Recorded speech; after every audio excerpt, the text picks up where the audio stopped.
Assalamualaikum warahmatullahi wabarakatuh.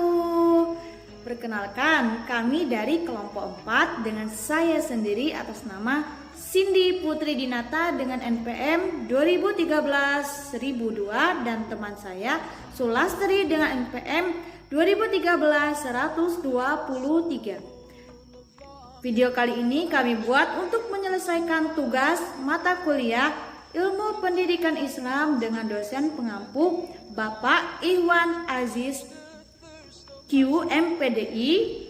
Dengan tema pembahasan kami kali ini adalah 1.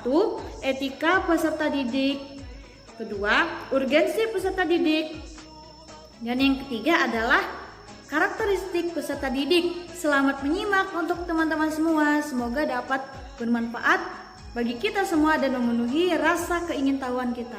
Terima kasih. Menyampaikan sedikit materi tentang etika peserta didik. Apa sih itu etika?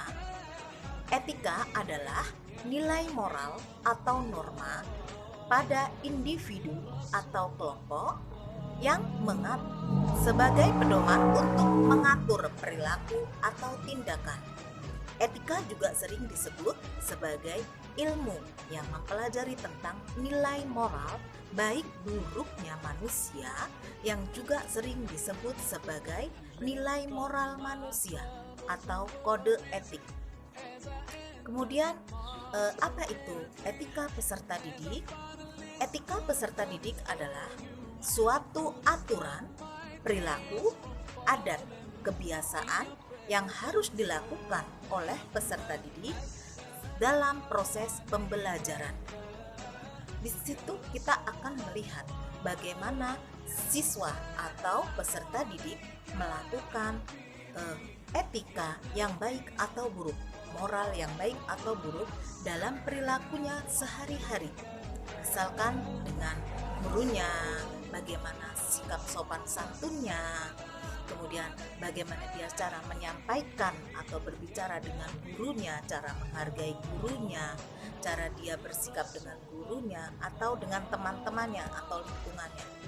Di situ kita harus tahu bagaimana etika peserta didik yang kita hadapi. Baik, yang kedua saya akan menyampaikan sedikit tentang materi urgensi pengenalan peserta didik. Pentingnya pengenalan peserta didik yaitu bahwasanya anak adalah amanah, adanya keterkaitan realitas sensual dan transendental.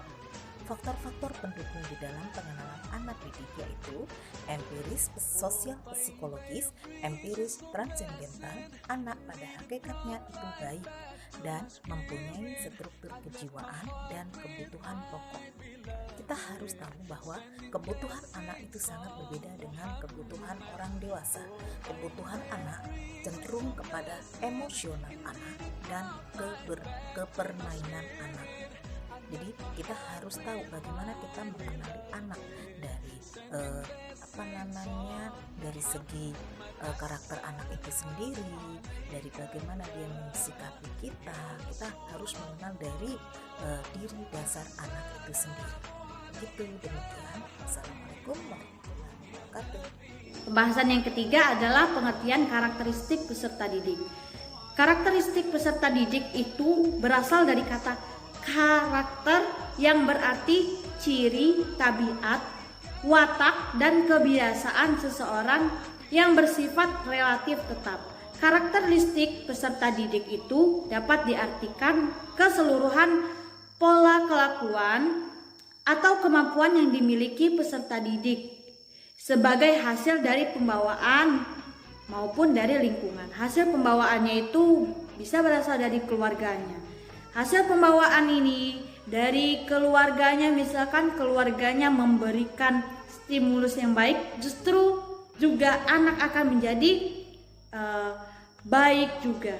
Tergantung cara pengasuhan kita terhadap anak. Karena apa? 24 jam anak tersebut pasti bersama dengan orang tuanya. Bagaimana cara kita mau mendidik anak itu akan menjadi pengaruh. Mau anak kita baik, mau anak kita buruk, mau anak kita menjadi berprestasi, itu tergantung cara didik orang tua. Jadi jangan salahkan guru ketika anak-anakmu melenceng. Karena apa? Anda sebagai orang tua kurang memantau perkembangan anak. Jadi di lain pihak, orang tua dan juga wali kelas itu harus ikut andil atau harus kompak memantau perkembangan anak didiknya maupun anaknya ya. Lingkungan juga membawa pengaruh terhadap karakter anak. Mau karakter anak baik, mau karakter anak buruk, itu tergantung dengan pengaruh lingkungannya. Bagaimana cara ia bersosialisasi, dengan siapa aja dia bersosialisasi. Jika itu menjadi pengaruh untuk dia menjadi lebih baik, maka kita dukung. Namun, jika ia menjadi pengaruh buruk bagi anak kita kontrol ataupun kita bilang, kita kasih peringatan kepada anak bahwasanya ngomong seperti ini tidak sopan, berbicara seperti ini tidak sopan, bertindak seperti ini tidak sopan. Karena apa? Kita jelaskan serinci mungkin hingga anak bisa menangkap apa yang kita bicarakan. Anak itu rawan ya Bu, karena apa? Anak itu bagaikan kertas putih, apa yang kita coret, apa yang kita tulis akan menjadi pengenangnya, akan menjadi pondasi dia, akan menjadi pembentukan karakter dia sejak dasar. Karena apa? Karena di lembaga mana dulu yang kita pilih? Lembaga kepercayaankah ataupun lembaga yang lainkah? Itu tergantung dengan cara pendidikan yang tenaga pendidik tersebut lakukan terhadap peserta didiknya. Mau karakteristik seperti apa aja yang kita lakukan kepada anak, yang kita beri stimulus kepada anak, itu akan menjadi pengaruh bagi anak tersebut. Harapannya adalah kita sebagai guru memberikan atau mencontohkan karakter yang baik terhadap anak, sehingga anak bisa mencontohkan bahwasannya memberikan karakter yang baik itu bisa dicontohkan oleh anak, dan anak cepat menangkap bagaimana cara berperilaku atau bersosialisasi dengan baik. Dengan cara kita terjun langsung dan mencontohkan langsung kepada anak, bersosialisasi kepadanya, ngomong kepadanya, maupun kita mencontohkan bagaimana cara bicara kita terhadap rekan-rekan kerja kita. Ragam karakteristik anak meliputi etnik, kultural, status sosial, dan juga minat. Pembahasan yang pertama yakni yang A, etnik. Etnik itu adalah memiliki berbagai macam bahasa, suku, budaya maupun kesenian. Karena apa? Di dalam status sosial kita bercampur dengan berbagai agama yang berbeda, berbagai bahasa yang berbeda, berbagai budaya yang berbeda. Jadi ketika kita berbahasa dalam berinteraksi dengan peserta didik, hendaknya kita menggunakan bahasa Indonesia, menggunakan bahasa yang santun, yang mudah dicerna oleh anak. Sebab yang kita tempa dan kita beri stimulus bagi anak yakni agar mereka cinta terhadap bahasa mereka sendiri, yakni bahasa Indonesia. Yang pembahasan B, kultural. Implikasi dari aspek kultural dalam pembelajaran ini, pendidik dapat menerapkan pendidikan multikultural. Pendidikan multikultural itu memiliki ciri-ciri, yakni tujuannya membentuk manusia yang budaya dan menciptakan manusia yang berbudaya. Yang kedua, materinya mengajarkan nilai-nilai luhur. Nilai-nilai luhur yang kita bisa terapkan kepada anak usia dini dengan mencontohkan uswatun hasanah kita, yakni Nabi Muhammad SAW. Yang bisa kita ambil pokoknya adalah 4: sidik, amanah, tabligh, dan fatona. Yang kita beri stimulus sedikit demi sedikit kepada anak, menempa ia menjadi perilaku yang baik dan juga berakhlakul karimah kepada guru, kepada orang tua, maupun cara bersosialisasi ia kepada teman-temannya.